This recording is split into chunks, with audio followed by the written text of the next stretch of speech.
Next, we are going to discuss about want of factor. When a solid is added to the solvent, it will form solution. Solid வந்து solventல வந்து dissolve பண்ணும்போது அது வந்து சொல்யூஷனாக form ஆகும்.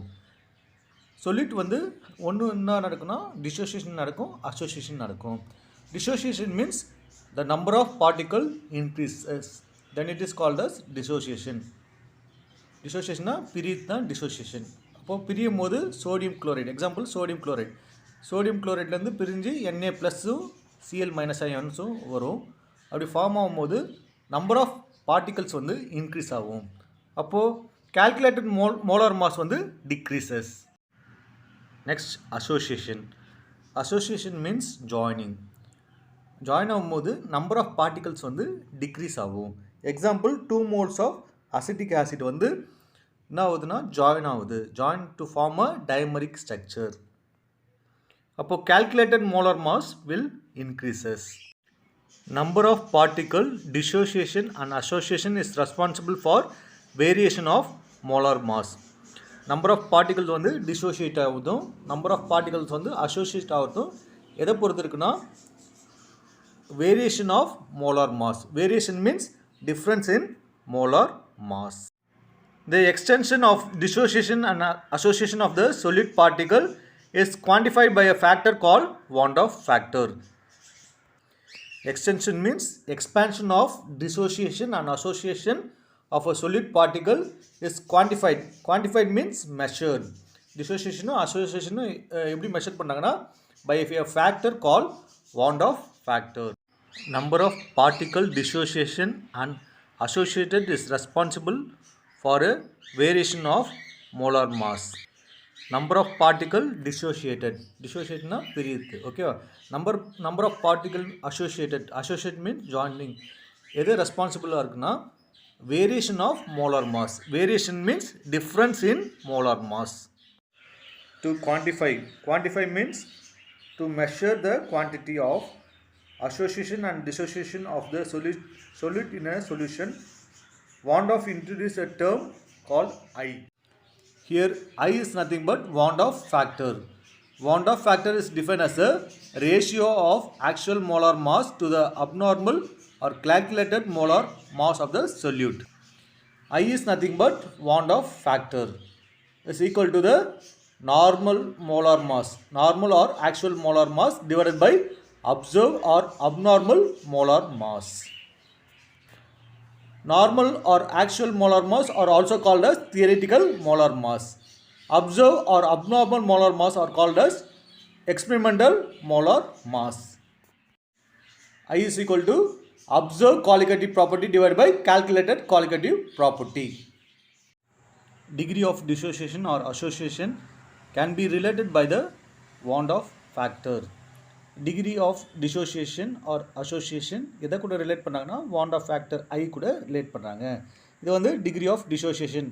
Alpha dissociation வந்து degree of dissociation is equal to i minus 1 divided by n minus 1, where n is nothing but number of ions forming during the dissociation. n is nothing but n is number of ions forming during the dissociation. Degree of association.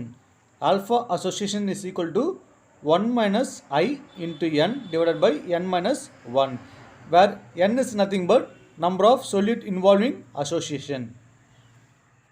The equation is related to the 4 colligative property with the solute. What are the 4 colligative property? First one is relative lowering of vapor pressure. Second one is elevation of boiling point. Third one is depression in the freezing point. Fourth one is osmotic pressure. Relative lowering of vapor pressure. P naught solvent minus P solution divided by P naught solvent. Here P naught is nothing but vapor pressure of the pure solvent. P naught is nothing but vapor pressure of the pure solvent minus vapor pressure of the solution divided by P naught is nothing but vapor pressure of the pure solvent is equal to I. I is nothing but van 't Hoff factor n solute divided by n solvent. Elevation of boiling point. Delta TB is equal to I kBm. Delta T is nothing but elevation of boiling point. is equal to I. I is nothing but Van der factor. Kb, ebullioscopic constant. Kb வந்து ebullioscopic constant. M is nothing but molality. Colligative property third one, depression in freezing point. Delta Tf is equal to IKFM. Here delta Tf is nothing but depression in freezing point. Delta Tf na depression in freezing point is equal to I na Van der factor, Kf na cryoscopic constant, M na molality. Fourth colligative property osmotic pressure. Pi is equal to C into RT, where C is nothing but concentration. C வந்து எப்படி express பண்ணாங்கன்னா N2 divided by V2. N2 divided by V2 na concentration, where pi na osmotic pressure is equal to I na Van der pressure, number of solid வந்து W solute divided by V into M solute into RT. I is nothing but Van der factor. Van der factor வந்து எப்போ 1க்கு வந்து ஈக்குவலாக இருக்குன்னா, for a solute that does not dissociated or associated, the Van der factor is equal to 1. இந்த Van der factor வந்து எப்போ 1 வரும்னா, solute வந்து அங்கே வந்து solutல வந்து dissociation நடக்காது, associationும் நடக்காது. அந்த மாதிரி சொல்லிட்டுக்கு வந்து Van der factor வந்து எப்படி இருக்கும், equal to 1. Molar mass will be closer to the actual molar mass. Molar mass, observed molar mass வந்து இங்கே molar massனா observed molar mass எதுக்கு க்ளோஸராக இருக்குன்னா actual molar massக்கு க்ளோஸராக இருக்கும். observed molar massனா எக்ஸ்பெரிமெண்ட்டில் கிடைக்கிற molar mass வந்து is closer to the actual molar mass. I is nothing but Van der factor. Van der factor is less than 1. எப்போ less than 1ல இருக்குன்னா, for a solution that associated to form a higher oligomer in a solution. The solute வந்து associated na join ஆகும்போது என்ன form ஆகும்னா higher oligomers வந்து form ஆகும். What is mean by oligomer? Oligomer is nothing but a molecule consists of few monomer unit. Then it is called as oligomer. அப்போ solute வந்து associate ஆகும்போது higher oligomers வந்து form ஆகும். அப்போ Van der factor will be less than 1. I வந்து less than 1 இருக்கும். அப்போ observed molar mass will greater than the actual molar mass. Actual molar mass விட observed molar mass வந்து greater-ஆ இருக்கும். I means Van der factor greater than 1. எப்போ வந்து greater than 1 இருக்குன்னா, for a solute that dissociated their constituent ions. solute வந்து என்ன ஆகும்னா dissociate ஆகிட்டு ions வந்து ஃபார்ம் பண்ணும். அப்போ வந்து Van der factor வந்து will be more than 1.